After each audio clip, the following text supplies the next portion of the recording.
ਵਾਹਿਗੁਰੂ ਜੀ ਕਾ ਖਾਲਸਾ ਵਾਹਿਗੁਰੂ ਜੀ ਕੀ ਫਤਿਹ। ਪਰਮ ਸਨਮਾਨਯੋਗ ਸਤਿਗੁਰਾਂ ਦੇ ਹਜ਼ੂਰ ਜੁੜ ਬੈਠੇ ਰੱਬ ਰੂਪ ਗੁਰੂ ਸਤਿਸੰਗੀ ਜਨ, ਸਤਿਗੁਰੂ ਜੀ ਦੀ ਰਹਿਮਤ ਬਖਸ਼ਿਸ਼ ਦਾ ਸਦਕਾ ਗੁਰੂ ਦਰ ਤੇ ਜੁੜਨ ਦਾ ਸੁਭਾਗ ਸਮਾਂ ਨਸੀਬ ਹੈ।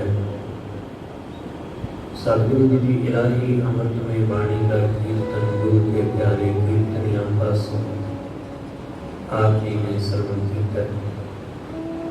ਗੁਰੂ ਦਰ ਤੇ ਜੁੜ ਕੇ ਗੁਰੂ ਦੀ ਬਾਣੀ ਦੁਆਰਾ ਵਾਹਿਗੁਰੂ ਨਾਲ ਜੁੜਨ ਦਾ ਸਾਂਝ ਪਾਉਣ ਦਾ ਨਿਮਾਣਾ ਯਤਨ ਕਰ ਰਹੇ ਹਾਂ। ਅੱਜ ਦਾ ਇਹ ਪਾਵਨ ਬਚਨ ਗੁਰੂ ਨਾਨਕ ਸਾਹਿਬ ਮਹਾਰਾਜ ਜੀ ਨੇ ਕਿਰਪਾ ਕਰਕੇ ਸਾਨੂੰ ਬਖਸ਼ਿਆ। ਇਸ ਸ਼ਬਦ ਅੰਦਰ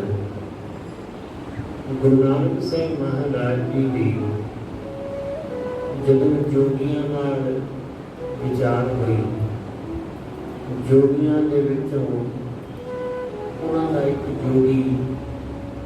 ਜੋਗੀ ਪਰ ਸੀ। ਉਹ ਗੁਰੂ ਨਾਨਕ ਸਾਹਿਬ ਮਹਾਰਾਜ ਜੀ ਨਾਲ ਵਿਚਾਰ ਚਰਚਾ ਕਰਦਾ ਹੈ। ਉਹਦੇ ਸਵਾਲਾਂ ਦਾ ਜਵਾਬ ਗੁਰੂ ਨਾਨਕ ਸਾਹਿਬ ਨੇ ਇਸ ਸ਼ਬਦ ਵਿੱਚ ਦਿੱਤਾ। ਉਹਦੇ ਕੁਝ ਗੱਲਾਂ ਗੁਰੂ ਨਾਨਕ ਸਾਹਿਬ ਮਹਾਰਾਜ ਜੀ ਨੂੰ ਕਹੀਆਂ। ਉਸਨੇ ਸੁੰਨ ਅਵਸਥਾ ਦੀ ਗੱਲ ਕੀਤੀ। ਸੁੰਨ ਅਵਸਥਾ ਕਿ ਬਿਲਕੁਲ ਸੁੰਨ ਹੋ ਜਾਣਾ, ਦਸਮ ਦਵਾਰ ਵਿੱਚ ਆਪਣੇ ਪ੍ਰਾਣ ਟਿਕਾ ਲੈਣੇ, ਦਸਮ ਦਵਾਰ ਵਿੱਚ ਆਪਣੀ ਸੁੱਤ ਨੂੰ ਟਿਕਾ ਲੈਣਾ, ਠੰਡੇ ਥਾਂ ਤੇ ਰਹਿਣਾ, ਤੀਰਥਾਂ ਦਾ ਇਸ਼ਨਾਨ ਕਰਨਾ, ਪਿੰਡੇ ਤੇ ਸੁਆਹ ਬਣਨਾ। ਇਸ ਤਰ੍ਹਾਂ ਦੇ ਕਰਮ ਉਸਨੇ ਦੱਸੇ ਕਿ ਇਹ ਸਾਡਾ ਆਧਾਰ ਹੈ। ਅਸੀਂ ਇਹਨਾਂ ਕਰਮਾਂ ਨੂੰ ਕਰਦੇ ਹਾਂ ਤਾਂ ਹੀ ਲੋਕ ਸਾਨੂੰ ਯੋਗੀ ਆਖਦੇ ਹਨ। ਅਸੀਂ ਇਹ ਸਾਰੇ ਕਰਮ ਧਾਰਨ ਕਰਦੇ ਹਾਂ ਤੇ ਇਸ ਤਰ੍ਹਾਂ ਕਰਕੇ ਅਸੀਂ ਦਸਮ ਦਵਾਰ ਵਿੱਚ ਆਪਣੇ ਪ੍ਰਾਣ ਟਿਕਾ ਕੇ ਫਿਰ ਪਰਮ ਪਦ ਨੂੰ ਪ੍ਰਾਪਤ ਕਰਦੇ ਹਾਂ। ਗੁਰੂ ਨਾਨਕ ਸਾਹਿਬ ਮਹਾਰਾਜ ਜੀ ਨੂੰ ਕਹਿੰਦਾ ਕਿ ਇਹ ਗਿਆਨ ਇਸ ਤਰ੍ਹਾਂ ਸਾਨੂੰ ਗਿਆਨ ਹਾਸਲ ਹੁੰਦਾ ਹੈ। ਗਿਆਨ ਜੋ ਪਤੰਜਲੀ ਨੇ ਕਿਹਾ ਦਾ ਜੋ ਧਰਮ ਗ੍ਰੰਥਾਂ ਵਿੱਚ, ਯੋਗ ਸ਼ਾਸਤਰ ਵਿੱਚ ਜੋ ਗ੍ਰੰਥ ਹੈਗੇ ਨੇ, ਉਹਨਾਂ ਵਿੱਚ ਜੋ ਗਿਆਨ ਹੈ ਉਹ ਸਾਨੂੰ ਫਿਰ ਹਾਸਲ ਹੈ। ਗੁਰੂ ਨਾਨਕ ਸਾਹਿਬ ਮਹਾਰਾਜ ਜੀ ਨੇ ਉਹਦੀਆਂ ਗੱਲਾਂ ਸੁਣਨ ਤੋਂ ਬਾਅਦ ਫਿਰ ਭਗਤ ਜੀ ਨੂੰ ਜਵਾਬ ਦਿੱਤਾ। ਸਤਿਗੁਰੂ ਨੇ ਮਨ ਨੂੰ ਸੰਬੋਧਨ ਕਰਦੇ ਹੋਏ ਕਿਹਾ, ਇਹ ਮਨ ਐਸਾ ਗਿਆਨ ਸਾਂ, ऐसा ज्ञान सुनो अब मोहे।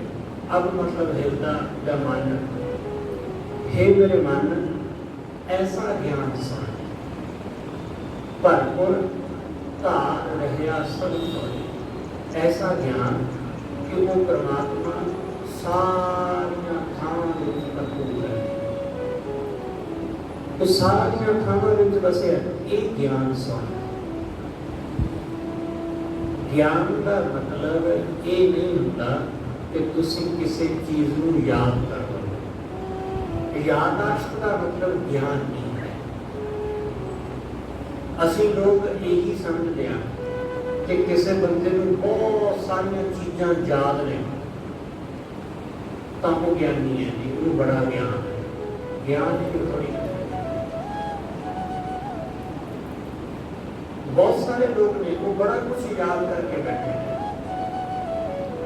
ਵੱਖ-ਵੱਖ ਧਰਮਾਂ ਨੂੰ ਮੰਨਣ ਵਾਲੇ ਲੋਕ ਆਪੋ ਆਪਣੇ ਧਰਮ ਗ੍ਰੰਥਾਂ ਦੇ ਵਿੱਚੋਂ ਬਹੁਤ ਕੁਝ ਉਹਨਾਂ ਨੇ ਯਾਦ ਕੀਤਾ ਹੈ। ਪਰ ਇਸ ਦਾ ਮਤਲਬ ਇਹ ਨਹੀਂ ਹੈ ਕਿ ਉਹ ਆਦਮੀ ਗਿਆਨੀ ਹੈ। ਉਹ ਆਦਮੀ ਗਿਆਨੀ ਜਿਵੇਂ ਤੁਸੀਂ ਕਈ ਦਫਾ ਐਸਾ ਦੇਖਿਆ ਹੋਵੇਗਾ ਕਿ ਬਹੁਤ ਸਾਰੇ ਛੋਟੇ ਬੱਚੇ ਉਹ ਬਹੁਤ ਸਾਰੀ ਬਾਣੀ ਕੰਠ ਕਰ ਲੈਂਦੇ ਨੇ। ਹੁਣ ਤੁਸੀਂ ਉਹਨਾਂ ਨੂੰ ਗਿਆਨੀ ਕਹੋਗੇ ਕਿ ਜੀ ਇਹਨੂੰ ਗਿਆਨ ਹੋ ਗਿਆ। वो ज्ञान नहीं है, उन्हें सिर्फ याद किया है, उन्हें सिर्फ कंठ किया है। कंठ करना ਅਤੇ ਗਿਆਨ ਹੋਣਾ ਦੋਨੋਂ ਵੱਖੋ ਵੱਖਰੀਆਂ ਗੱਲਾਂ ਨੇ। ਕਿਸੇ ਦੀ ਕਹੀ ਹੋਈ ਗੱਲ ਚੇਤੇ ਕਰ ਲਈ, ਗੁਰੂ ਨਾਨਕ ਸਾਹਿਬ ਦਾ ਕਿਹਾ ਹੋਇਆ ਸ਼ਬਦ ਚੇਤੇ ਕਰ ਲਿਆ, ਕਿਸੇ ਨੇ ਕ੍ਰਿਸ਼ਨ ਦੀਆਂ ਕਹੀਆਂ ਹੋਈਆਂ ਗੱਲਾਂ ਚੇਤੇ ਕਰ ਲਈਆਂ, ਗੀਤਾ ਯਾਦ ਕਰ ਲਈ। ਯਾਦ ਕਰ ਲੈਣਾ ਅਲੱਗ ਗੱਲ ਹੈ, ਗਿਆਨ ਹੋਣਾ ਅਲੱਗ ਗੱਲ ਹੈ। ਅੱਜ ਦੇ ਸਮੇਂ ਵਿੱਚ ਲੋਕ ਚੀਜ਼ਾਂ ਨੂੰ ਯਾਦ ਕਰ ਲੈਣ ਨੂੰ ਹੀ ਗਿਆਨ ਸਮਝਦੇ ਹਨ। ਇਸੇ ਕਰਕੇ ਬੰਦੇ ਦੇ ਜੀਵਨ ਦੇ ਵਿੱਚ ਕੋਈ ਬਦਲਾਅ ਨਹੀਂ ਆ ਰਿਹਾ, ਕਿਉਂਕਿ ਉਸ ਨੂੰ ਲੱਗਦਾ ਕਿ ਮੈਨੂੰ ਤਾਂ ਗਿਆਨ ਹੋ ਗਿਆ,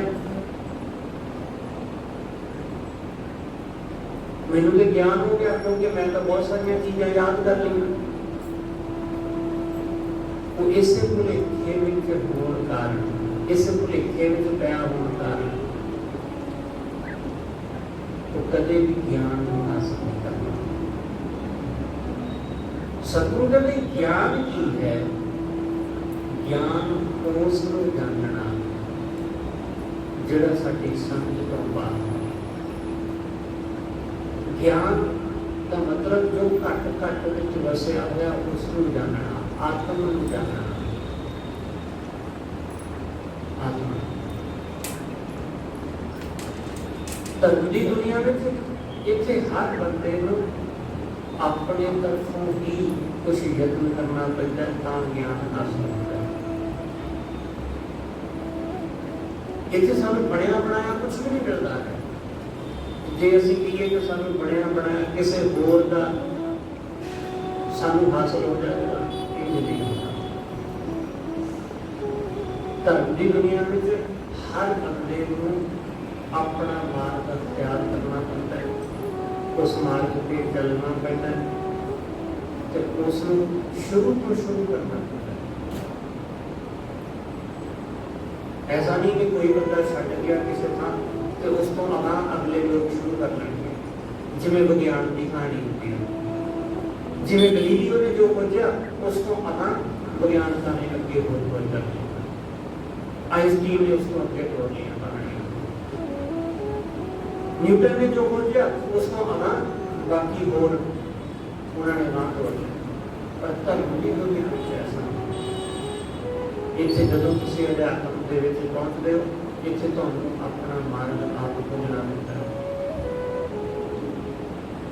ਇਸ ਲਈ ਉਹ ਤੁਹਾਡਾ ਆਪਣਾ ਨਿੱਜੀ ਹੁੰਦਾ, ਵਿਅਕਤੀਗਤ ਗਿਆਨ ਹੁੰਦਾ, ਕਿਸੇ ਦਾ ਨਹੀਂ, ਕਿਸੇ ਦੁਆਰਾ ਦਿੱਤਾ ਗਿਆ ਤੁਹਾਡਾ ਆਪਣਾ।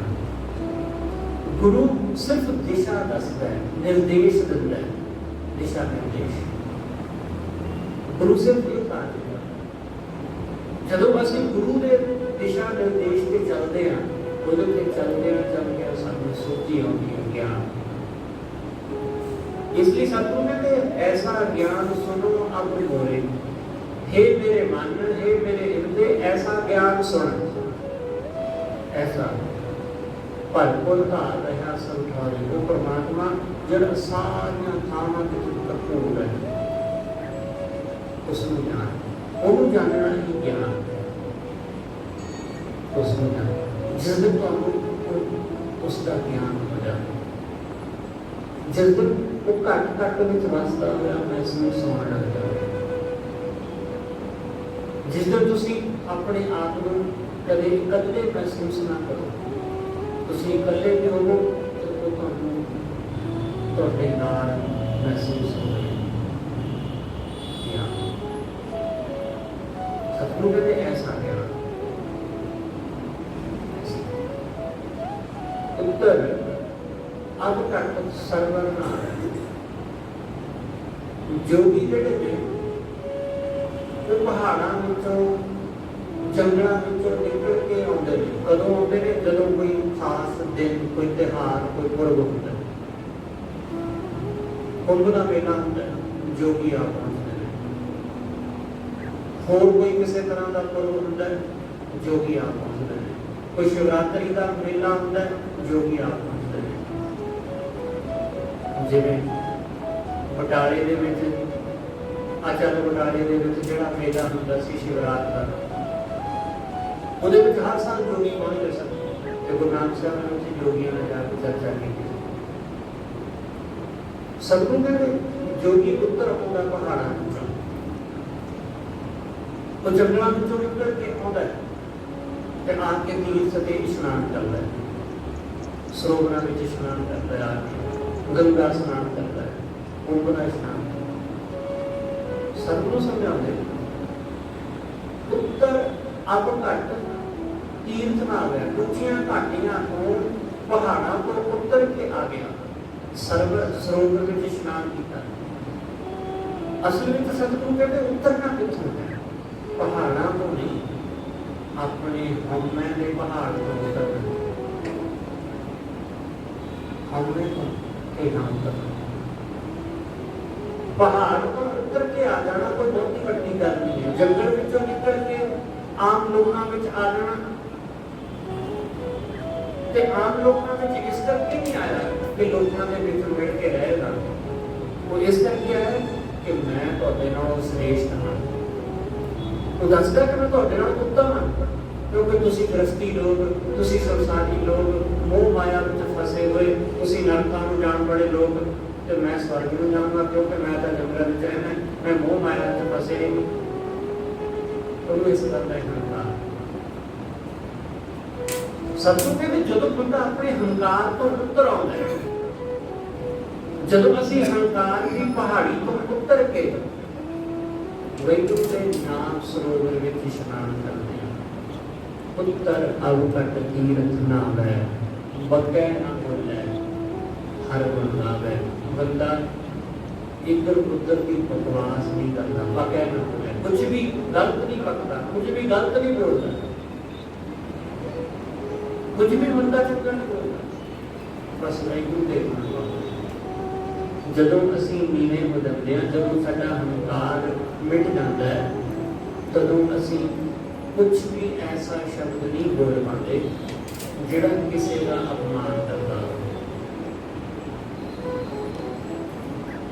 ਅਕਸਰ ਲੋਕ ਦੂਸਰੇ ਦੇ ਲਈ ਅਪਮਾਨਜਨਕ ਸ਼ਬਦ ਤਦੋਂ ਵਰਤਦੇ ਨੇ ਜਦੋਂ ਉਹ ਆਪਣੇ ਆਪ ਨੂੰ ਸ੍ਰੇਸ਼ਟ ਉੱਤਮ ਜਾਣਦੇ।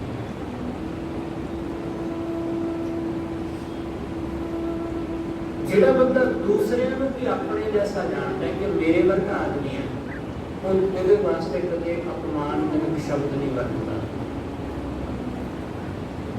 ਜਦੋਂ ਅਸੀਂ ਆਪਣੇ ਆਪ ਨੂੰ ਉੱਤਮ ਤੇ ਦੂਸਰੇ ਨੂੰ ਨੀਵਾਂ ਸਮਝਦੇ ਹਾਂ, ਤਦੋਂ ਸਾਡੇ ਮਨ ਅੰਦਰ ਦੂਸਰੇ ਦਾ ਅਪਮਾਨ ਕਰਨ ਦੀ, ਦੂਸਰੇ ਦੀ ਇਨਸਲਟ ਕਰਨ ਦੀ ਭਾਵਨਾ ਬਣੀ ਰਹਿੰਦੀ ਹੈ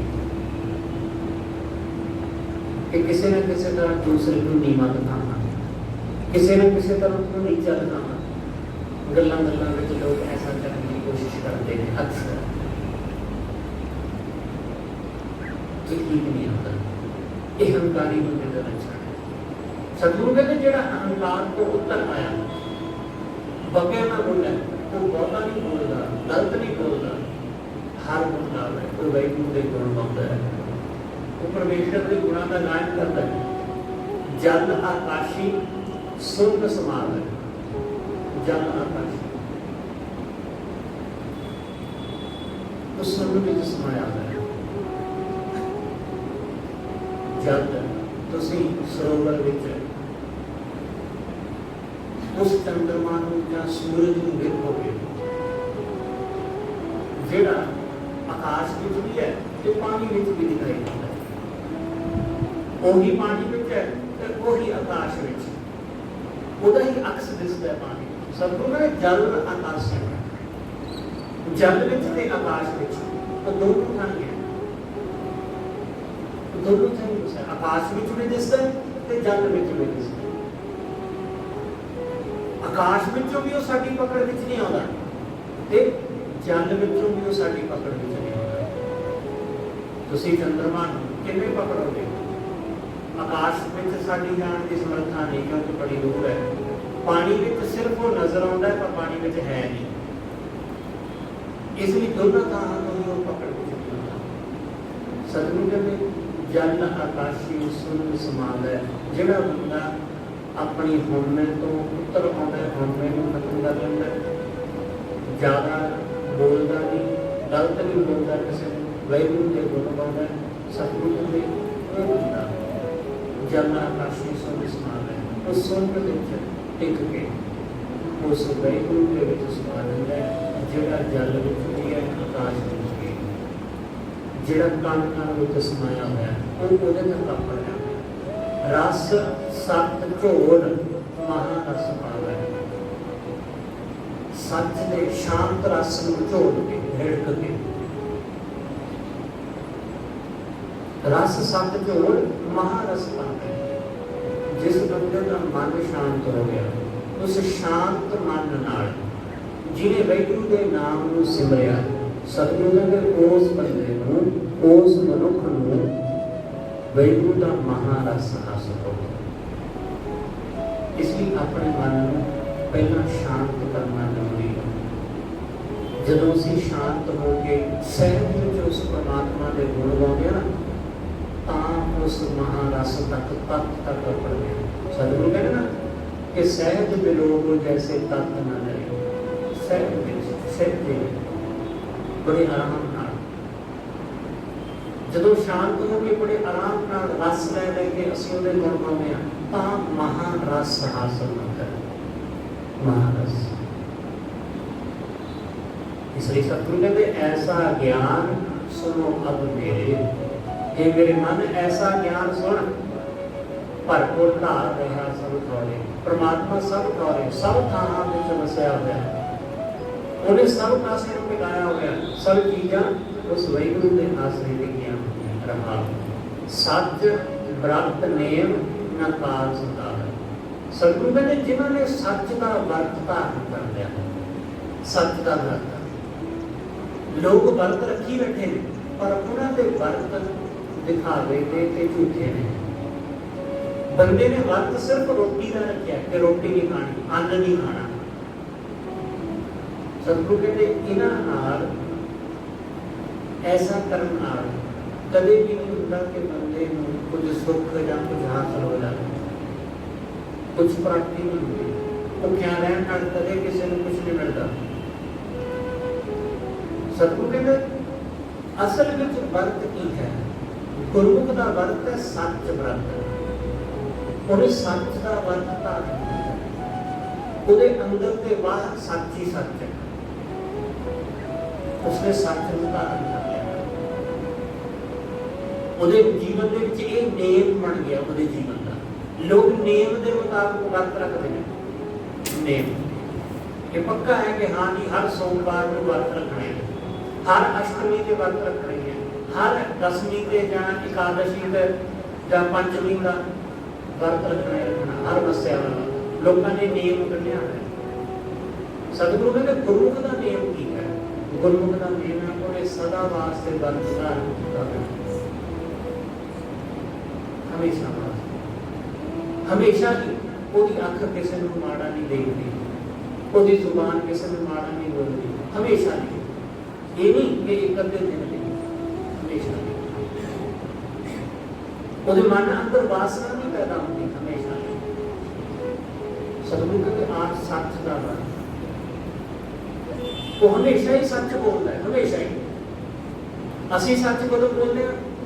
ਕਦੇ ਕਦੇ, ਕਦੇ ਬਾਅਦ। ਸਾਡਾ ਸੱਚ ਬੋਲਣਾ ਵੀ ਸਾਡੇ ਮਤਲਬ ਨਾਲ ਜੁੜਿਆ ਹੁੰਦਾ ਹੈ। ਆਪਣੇ ਮਤਲਬ ਲਈ ਅਸੀਂ ਝੂਠ ਬੋਲਦੇ ਹਾਂ, ਆਪਣੇ ਮਤਲਬ ਲਈ ਹੀ ਅਸੀਂ ਲੋਕ ਸੱਚ ਬੋਲਦੇ ਹਾਂ। ਇਸ ਲਈ ਸਾਡਾ ਸੱਚ ਤੇ ਝੂਠ ਵੀ ਸਾਡੇ ਮਤਲਬ ਨਾਲ। ਸਤਿਗੁਰੂ ਕਹਿੰਦੇ ਗੁਰਮੁਖ ਹਮੇਸ਼ਾ ਹੀ ਸੱਚ ਹੈ, ਉਹਦੇ ਕੋਲ ਹਮੇਸ਼ਾ ਹੀ ਸੱਚ। ਸੱਚ ਵਰਤ ਨੇਮ ਨਾ ਕਾਲ ਸੰਤਾਵੇ। ਜਿਨ੍ਹਾਂ ਨੇ ਸੱਚ ਦਾ ਵਰਤ ਧਾਰਨ ਕੀਤਾ ਉਹਨਾਂ ਨੂੰ ਕਦੇ ਕਾਲ ਨਹੀਂ ਸਤਾਉਂਦਾ, ਉਹਨਾਂ ਨੂੰ ਮੌਤ ਦਾ ਕੋਈ ਡਰ ਨਹੀਂ ਹੁੰਦਾ। ਸਤਿਗੁਰ ਸ਼ਬਦ ਕ੍ਰੋਧ ਜਲਾਵੇ, ਗੁਰੂ ਦਾ ਸ਼ਬਦ ਬੰਦੇ ਦੇ ਕ੍ਰੋਧ ਨੂੰ ਜਲਾ ਦਿੰਦਾ। ਸਤਿਗੁਰੂ ਦਾ ਸ਼ਬਦ ਸਾਡੇ ਕ੍ਰੋਧ ਨੂੰ ਸਾੜ ਦਿੰਦਾ, ਗੁਰੂ ਦਾ ਸ਼ਬਦ ਕ੍ਰੋਧ ਨੂੰ ਕਿਵੇਂ ਸਾੜਦਾ ਹੈ? ਜਦੋਂ ਅਸੀਂ ਗੁਰੂ ਦੇ ਸ਼ਬਦ ਨੂੰ ਐਨਲਾਈਜ਼ ਕਰਦੇ ਹਾਂ, ਗੁਰੂ ਦੇ ਸ਼ਬਦ ਨੂੰ ਆਪਣੇ ਜੀਵਨ ਵਿੱਚ ਵਸਾਉਂਦੇ ਹਾਂ, ਉਹਦੇ ਨੂੰ ਦੇਖਦੇ ਹਾਂ, ਉਹਨੂੰ ਵਿਚਾਰਦੇ ਹਾਂ ਕਿ ਗੁਰੂ ਦੇ ਸ਼ਬਦ ਦੇ ਮੁਤਾਬਕ ਮੈਂ ਕਿੱਥੇ ਖੜੋਤਾ, ਗੁਰੂ ਦੇ ਸ਼ਬਦ ਦੇ ਮੁਤਾਬਕ ਮੇਰੇ ਜੀਵਨ ਵਿੱਚ ਕੀ ਬਦਲਾਅ ਹੈ। सतगुरु कहते फिर साढ़े अंदर का क्रोध सड़ता है। सतगुरु शब्द क्रोध जलाता है। गुरु का शब्द साढ़े अंदर के क्रोध को हौली हौली खत्म कर देता है। गुरु के शब्द का आसरा लेना, गुरु के शब्द ना जोड़ना। जदों तुहानूं लगे कि ये गल सुनने नाल मैनूं क्रोध आ जाता है, आह गल मैनूं चंगी नहीं लगती, गुस्सा आ जाता है, उन्हां चीज़ां नूं नोट कर लो, उन्हां चीज़ां नूं जाण लो कि किहड़ी गल है तुहानूं हर्ट कर रही है, किहड़ी चीज़ है जिहड़ी तुहानूं तकलीफ पहुंचाउंदी है। उन्हां नूं विचार करो, उन्हां नूं जाण लो। तुसीं हैरान होवोगे कि वो चीज़ां दा गुस्सा क्रोध सानूं इस करके आउंदा है क्योंकि साडा अहंकार उन्हां चीज़ां दी राज़ी नहीं। इस करके वो क्रोध का कोई बहुत कारण नहीं होता, क्योंकि मैनू गल चंगी नहीं लगी, मेरे मुताबिक नहीं हुई, बस इस करके। इसलिए सतगुरु कहते जो गुरु के शब्द के मुताबिक बंदा अपने आप को ढाल लेता है तदों क्रोध मिट जाता है। सतगुरु शब्द क्रोध जलाता है, गगन निवास समाध लगावे। सतगुरु कहते गगन विच निवास भाव उच्चे आत्मिक मंडल विच, उच्चा आत्मिक मंडल, उच्चे बंदा निवास है। नीवा स्तर नहीं, नीवा स्तर की है, नीवे स्तर में ज्यादातर लोग रहते हैं जिथे लोग दूसरे की निंदा करते हैं, चुगली करते हैं, दूसरे नाल ईर्ष्या करते हैं। ये बहुत निचला दर्जा है, निचला दर्जा। इस विच ज्यादातर लोग इस मंडल विच, इस आयाम विच, इहदे विच ज्यादातर लोगों का वासा है। डायमेंशन कह लो कि इस डायमेंशन विच बहुत सारे लोग बसते हैं। ऐसा माहौल है कि जिथे लोग ईर्ष्या विच, निंदा विच, चुगली विच रतान है, वैर विरोध विच फसे हुए हैं। ये मंडल इहदे विच ज्यादातर लोगों का वास है। गगन निवास इस मंडल को ऊपर, इन्हां सब चीज़ों को ऊपर कि जिथे निंदा विच कोई रस नहीं, जिथे किसी को कोई वैर विरोध नहीं, सारे दे विच हो के तुसीं सारे तो वखरे हो जाते हो। गगन निवास सतगुरु कहते गगन निवास समाध लगावे। जिहड़ा बंदा इन्हां सब चीज़ां तो बुराइयां तो ऊपर उठ जाता है, वो वाहिगुरू दे विच जुड़दा है, उसकी समाधि लगती है। इन्हां तो ऊपर उठ के ही समाधि विच जुड़दा है। पारस परस परम पद पावे। पारस नूं परस के परम पद मिलदा है। जिवें पारस पत्थर नूं परसन नाल सोना लोहा सोने विच बदल जाता है। लोहा मामूली लोहा वो सोने में बदल गया। बिल्कुल ऐसा ही जदों असीं गुरु के चरण बसने आ, गुरु नाल जुड़ते हैं, तो साडा जीवन भी सोने वर्गा कीमती हो जाता है।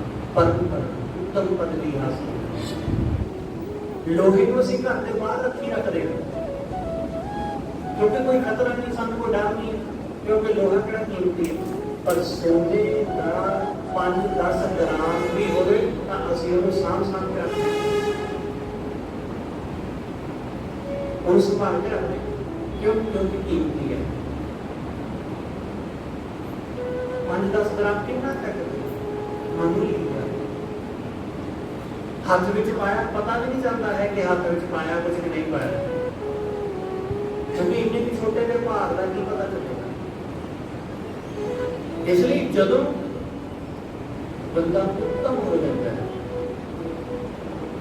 गुरु के चरणों में जुड़ के, वही आदमी सी पर हम बदल गया, उत्तम हो गया। लोहा सी हम सोने में बदल गया। पहला बाहर प्यार रहता सी, कोई नहीं सी पूछता, पर सोना हो गया, हम उनको सामने के रख लेते। इसलिए सतगुरु कहते पारस परस परम पद पावे। गुरु चरणों में परस के बंदा परम पद भी प्राप्त कर लेता है। सच मन कारण तत्व विलोभ है। सच की खातर, सच हासिल कारण खातर तत्व विलोही है।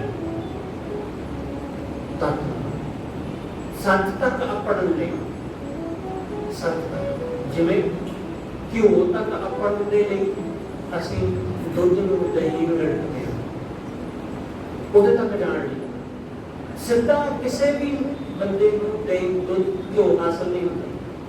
उसके वास्ते एक प्रोसेस है। दूध जो गर्म करो, ठंडा करो, जाग लाओ, दही जमेगा, रिड़कोगे, मक्खन निकलेगा, तपाओगे, गर्म करोगे, फिर जाके घ्यो बनेगा। प्रोसेस है ना बना। तत्त तक अपन दे नहीं, दुध का तत्त क्यों है, ਉਹਦੇ ਤੱਕ ਆਪਾਂ ਦੇ ਲਈ ਇਸ ਪ੍ਰੋਸੈਸ ਵਿੱਚੋਂ ਗੁਜ਼ਰਨਾ ਪੈਂਦਾ ਹੈ, ਰਿੜਕਣਾ ਪੈਂਦਾ ਹੈ, ਉਸ ਮੁਸ਼ੱਕਤ ਕਰਨੀ ਪੈਂਦੀ ਹੈ। ਬਿਲਕੁਲ ਐਸਾ ਹੀ ਸਤਿਗੁਰੂ ਦੇ ਸਾਥ ਤੱਕ ਆਪਾਂ ਦੇ ਲਈ ਇਸ ਮਨ ਨੂੰ ਕਈ ਪੜਾਵਾਂ ਵਿੱਚੋਂ ਗੁਜ਼ਰਨਾ ਪੈਂਦਾ ਹੈ। ਸੱਚ ਮਨ ਕਾਰਨ ਤੱਕ ਵਿਲੋੜ, ਸੱਚ ਨੂੰ ਹਾਸਲ ਕਰਨ ਲਈ ਇਹ ਮਨ ਬਹੁਤ ਵਾਰੀ ਵਿਲੋੜਿਆ ਜਾਂਦਾ ਹੈ, ਬਹੁਤ ਵਾਰੀ ਇਹ ਰਿੜ ਲਿਆ ਜਾਂਦਾ ਹੈ, ਬਹੁਤ ਵਾਰੀ फिर जाके कितने पहुंच पाना। सो भर सरबर मैं ना सतगुरु कहते जदों उस सुभर नक्का नक भरे सरोवर दे विच बंदा इशनान करता है, भाव वाहिगुरू दे नाम विच, जदों वाहिगुरू दे नाम विच असीं इशनान करते हैं तां फिर कदे मैल नहीं लगदी। पानी विच तुसीं इशनान कर लो, एक बारी कर लो, दो बारी कर लो, रोज करना पैंदा है। दिहाड़ी में दो बारी 3 दिन वाली भी नहाना पै जाता है। पर जदों उस वाहिगुरू के नाम विच बंदा एक बारी इशनान कर लेता है तो फिर कदे दोबारा मन मैला नहीं होता, फिर दोबारा मन को मैल नहीं लगती। इसलिए सतगुरु कहते उस सरोवर विच इशनान कर, सो भर सरोवर मैल ना लगावे। सतगुरु कहते जैसे राता तैसो होगा, जिस नाल बंदा जुड़िया होता वैसा हो जाता। गुरु सरवर में इशनान करके मैल नहीं लगती ते ओदे नाल जुड़ के वाहिगुरू नाल जुड़ के जैसे राता तैसो हो गए, हो जाते हैं। गुरु नाल जुड़ के गुरु जैसे हो जाते। ਤੁਸੀਂ ਜਿਸ ਨਾਲ ਵੀ ਤੁਹਾਡਾ ਕੋਈ ਪ੍ਰੇਮ ਹੈ, ਤੁਹਾਡਾ ਮਿੱਤਰ ਸੱਜਣ, ਉਹਦੇ ਨਾਲ ਰਹਿ ਕੇ ਉਹ ਜਿਹੇ ਗੁਣ ਸੁਭਾਵਿਕ ਕਰਕੇ ਤੁਹਾਡੇ ਅੰਦਰ ਆ ਜਾਣਗੇ। ਇਹ ਕੁਦਰਤੀ ਹੈ। ਰੂਪ ਉਹਦੇ ਵਰਗਾ ਨਾ ਹੋ ਸਕੇ ਪਰ ਉਹਦੇ ਵਰਗੀ ਮੱਤ ਜ਼ਰੂਰ ਆ ਸਕੇ। ਆਮ ਸਾਡੇ ਪੰਜਾਬੀ ਦੀ ਕਹਾਵਤ ਹੈ ਕਿ ਰੂਪ ਨਹੀਂ ਮੱਤ ਤਾਂ ਆਈ ਜਾਂਦੀ ਹੈ, ਕਿ ਨਾਲ ਰਹਿ ਕੇ आन मान में रह के बंदे अंदर ओवली मत ओवले गुण सुभाविक आ नहीं जाते। इसलिए जिस गुरु के नाल बंदा दिन रात जुड़िया रहता है, दिन रात की भी पानी नाल जुड़िया रहता है, सतगुरु बंदे ओदे जैसा हो ही जाता है, ओदे वर्गी मत अख्तियार कर ही जाता है। जैसे राता तैसो होवे, आपे करता करे सो होवे। वो करता जो करता है सतगुरु कहते वो ही होता है, वो परमेश्वर जो करता है वो ही होता है। गुर है शीतल अगर बुझाता है, गुरु शीतलता करता है, ठंडक करता है। बर्फ वर्गा है मतलब बर्फ, गुरु बर्फ वर्गा ठंडा है, शीतल। ते जेड़ा गुरु नाल जुड़दा है सतगुरु कहते वो बंदे दे अंदरों तृष्णा की अग नूं बुझा दिंदा है, वो तृष्णा की अग नूं बुझा दिंदा है। गुर है शीतल अगर बुझावे, वो शीतलता को त्याग कर लेंदा अते अपने अंदर ईर्ष्या नफरत इस अगर को दूर कर ले। सेवा सुरत विभूत चढ़ावे, गुरु की सेवा यही साडे वास्ते पिंडे ते विभूत मनना है। पत्थर ने आख्या सी, जोगी ने कहा कि असी पिंडे ते भूत मनते हैं। सतगुरु कहते असी अपने पिंडे ते विभूत नहीं मनते, साडे वास्ते गुरु की सेवा ही भूत है। ਉਹਦੀ ਸੇਵਾ ਵਿੱਚ ਰਤ ਹੋ ਜਾਣਾ, ਉਹਦੀ ਸੇਵਾ ਇਹੀ ਸਭ ਤੋਂ ਵੱਡਾ ਵਿਭੂਤ ਹੈ। ਕਿਸੇ ਹੋਰ ਵਿਭੂਤੀ ਦੀ ਸਾਨੂੰ ਕੋਈ ਲੋੜ ਨਹੀਂ ਹੈ। ਸੁਰਤ ਵਿਭੂਤ ਹੈ, ਸੇਵਾ ਸੁਰਤ ਵਿਭੂਤ ਚੜਾਵੇ, ਦਰਸ਼ਨ ਆਪ ਸਹਿਜ ਕਰ ਆਵੇ। ਦਰਸ਼ਨ ਦਾ ਭੇਖ, ਦਰਸ਼ਨ ਜਿਵੇਂ 6 ਦਰਸ਼ਨ ਨੇ, 6 ਸ਼ਾਸਤਰ ਨੇ, 6 ਸ਼ਾਸਤਰ, ਉਹਨਾਂ ਸ਼ਾਸਤਰਾਂ ਦੇ ਵਿੱਚ ਜੋ ਕੋਈ ਦੱਸਿਆ ਗਿਆ ਭੇਖ वो धारण करना, जोगी उस भेद को धारण करना। सतगुरु कहते दर्शन आप सहज करावे, जिन्हें दर्शन का भेद धारण कर लिया, दर्शन का जे तुसीं शाब्दिक अर्थ देखो तो एक दर्शन का अर्थ होता है देखना, दूसरा ਇਹਦਾ शाब्दिक अर्थ होता फिलॉसफी। तुसीं जे फिलॉसफी के संबंध में पढ़ो, भारत दे विच फिलॉसफी वास्ते शब्द वरत्या जाता है दर्शन। भारत तो बाहर इस दर्शन को फिलॉसफी कहते हैं। जिवें तुसीं कि किसी बंदे ने भी दर्शन शास्त्र में MA की है, किसी ने दर्शन शास्त्र दे विच PhD करी, थीसिस लिखे, उन्होंने जे तुसीं इंग्लिश में कहोगे तो इंग्लिश में किसी ने भी फिलॉसफी में MA कर ली। फिलॉसफी ਅਤੇ दर्शन देखण ਨੂੰ शब्द दोनों ਇੱਕੋ ਜਿਹੇ ਨੇ, पर साडा भारत ਵਿੱਚ दर्शन का अर्थ फिलॉसफी वाला नहीं है। इत्थे दर्शन का अर्थ फिलॉसफी वाला नहीं है। दर्शन का संबंध देखण नाल होता है। जिन्हां ने उस वाहिगुरू को देख लिया, फिलोसफर जिन्हें बहुत सारिया किताबां पढ़िया, बहुत सारिया चीज़ों की जानकारी हासिल कर ली, बड़े शब्द ने उहदे कोल, बड़िया विचारां ने, फिलोसफर हो गया। पर दर्शन शास्त्री उस कहते हैं जिन्हें उन्हां सब चीज़ों को देखिया, जानिया, जिन्हें अपनी अखां नाल देखिया, प्रतख देखिया, प्रतख जानिया, वो दर्शन। इसलिए साडा दर्शन ते दूसरे की फिलॉसफी उहदे विच अंतर है। सतगुरु कहते दर्शन आप सहज कर आवे, जिन्हें उस दर्शन को जान लिया, जिन्हें उन्होंने दृष्ट कर लिया, उन्होंने दृष्टमान देख लिया, वो सहज कर ज्ञान, वो सहज। इसलिए बड़े बड़े फिलॉसफर उन्होंने ज्ञान तो बहुत है, जानकारी बड़ी है, पर सहज नहीं है। तुसीं जाओ यूनिवर्सिटियां में, बड़े बड़े प्रोफेसर, बड़े बड़े फिलोसफर बैठे ने, बड़िया बड़िया डिग्रियां लैके, पर सहज बिल्कुल नहीं, सहज बिल्कुल नहीं, बेकार बिल्कुल नहीं। सतगुरु कहते दर्शन नाल सहज आउंदा है जीवन में। जदों तुसीं उहनूं जान लैंदे हो, जदों तुसीं उहनूं देख लैंदे हो, जदों तुहानूं प्रतख हो जांदा है, तदों जीवन में सहज आ जांदा। दर्शन आप सहज कर आवे, निर्मल बाणी नाद बजावे। गुरु की निर्मल बाणी का नाद, निर्मल बाणी की धुन साडे अंदर बज होती है, उहदे शब्द की धुन साडे अंदर गुंजार पा देती है। अंतर ज्ञान महारस सारा। सतगुरु कहते जिन्हों अंतर ज्ञान हो गया, उसको समझ आ गई कि यही सब कासे का सार है, श्रेष्ठ सब कासे का सार, कि सब तो श्रेष्ठ यही है। तीर्थ मज्जन गुरु विचार, कि गुरु दे शब्द की विचार विच इशनान करना यही तीर्थ है। गुरु की बाणी विच, गुरु के शब्द की विचार विच इशनान करना, मज्जन करना, यही साडा तीर्थ नाम है। अंतर पूजा थान मुरारा, उन्हें अपने अंदर ही वाहिगुरू की पूजा कर ली। थान मुरारा, मुरार मतलब परमात्मा, अपने अंदर ही वसदे परमात्मा का थान अपने, क्यों परमात्मा मेरे अंदर वसदा है। जिन्हें अंदर वसते उस वाहिगुरू को जान लिया, सतगुरु कहते उन्हें अंतर आत्म ही पूजा होगी। अंतर पूजा थान मुरारा, ज्योति जोत मिलावन हारा। जिन्हें अपने अंदरों उन्होंने जान लिया, सतगुरु कहते वो अपनी जोत को उस वाहिगुरू की जोत में मिलाने के समर्थ हो गया। वो अपनी आत्मा को उस परमात्मा में मिलाने के समर्थ हो गया, जिन्हें उसको अपने अंदरों जान लिया। रस रसिया मत एक कह पाए, जिहड़ा उस वाहिगुरू के रस विच रसिया गया, उहदी मत विच परमात्मा का प्रेम आ वसिया।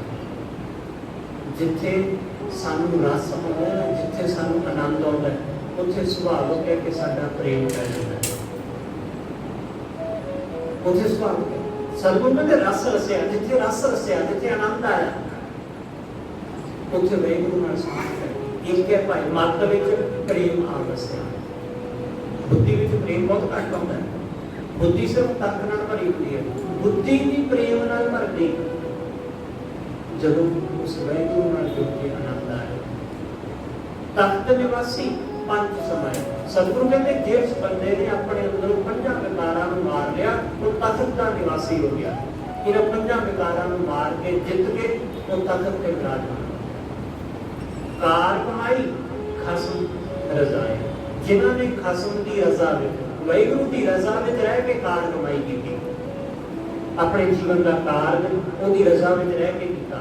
अवगत नाथ ना लखिया जाए। सतगुरु कहते वो वाहिगुरू अवगत अव्यक्त जिहड़ा नजर नहीं आता, जिन्हों लखना बहुत मुश्किल है, जिन्हों अखां नाल देखना बड़ा मुश्किल है।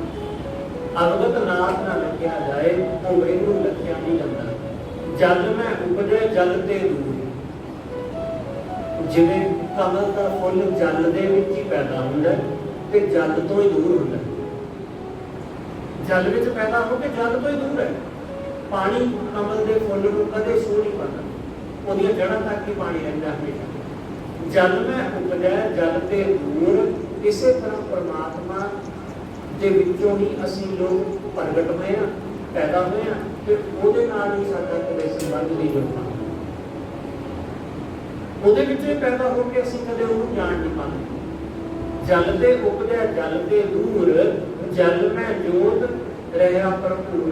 उस परमात्मा की जोत सारियां दे विच समाई हुई है। जल विच भी वही है ते उस कमल दे विच भी वही है, क्योंकि उहदे तो जन्मे। किस नेड़े है? किस आखां दूर। सतगुरु कहते किहनूं कहां कि कौन परमात्मा दे नेड़े है ते कौन परमात्मा तो दूर। किहनूं कहा जाए कि जिहड़ा बंदा गुरुद्वारे आउंदा है वो रब दे नेड़े, जिहड़ा नहीं आउंदा वो रब तो दूर है। सतगुरु ने किवें कहा जा सकता है इस गल नूं? परमात्मा दोनों के बराबर नेड़े, चंगा करने वाले ने भी मंदा करने वाले, तो दोनों के बराबर है, दोनों के नेड़े। एक नूं नेड़े जानदा, दूसरा नूं नेड़े नहीं जानदा। पर साडे जानण या ना जानण नाल फर्क नहीं करता, वो तो हमेशा साडे नेड़े। किस नेड़े किस आखां दूर। नित गुण गावां देख हजूर। मैं उसनूं हजूर देख के उस गुणां दे खजाने वाहिगुरू दे गुण गाउणा। अंदर बाहर अवर ना होए, उस वाहिगुरू तो बिना अंदर बाहर हो कोई नहीं। साडे सब दे अंदर ते सब दे बाहर ओही वाहिगुरू समाया होया। जो तिस भावै सो फुल होए। जो उसनूं भाउंदा ओही हुंदा। सुन भरथर नानक कहे विचार। सतगुरु कहते हे भरथरी सुन, नानक ये विचार कहता है निर्मल नाम मेरा आधार।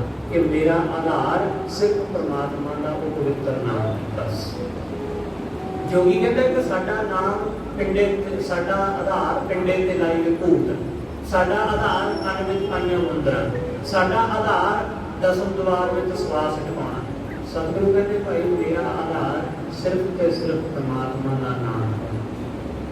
उस वाहिगुरू तो बिना कोई होर आसरा, कोई होर आधार है ही। इस तरह गुरु नानक साहब महाराज जी ने सोची बख्शी इस शब्द विच कि जिन्हां ने वाहिगुरू के नाम को अपने हिरदे विच वसाया, उन्हां दे जीवन विच सहज, उन्हां दे जीवन विच ही अडोलता ਉਹੀ जान पाते हैं कि ਅਸੀਂ उस वाहिगुरू तो पैदा हुए हैं, ਉਹਦੇ ਵਿੱਚ ही समान है, ਉਹਦੇ ਵਿੱਚ ही सतगुरु रहमत करे। ये सोची गुरु कृपा करके सब होइयां भुलां हिमा सतगुरु जी ਅਤੇ ਆਪ ਸਰਬੱਤ ਸੰਗਤ ਬਖਸ਼ਣ ਜੋ ਭੁੱਲਾਂ ਨਾ ਚਲਾਉਂਦੇ ਹੋਏ ਡਾਕਟਰ ਜੀ। ਵਾਹਿਗੁਰੂ ਜੀ ਕਾ ਖਾਲਸਾ, ਵਾਹਿਗੁਰੂ ਜੀ ਕੀ ਫਤਿਹ।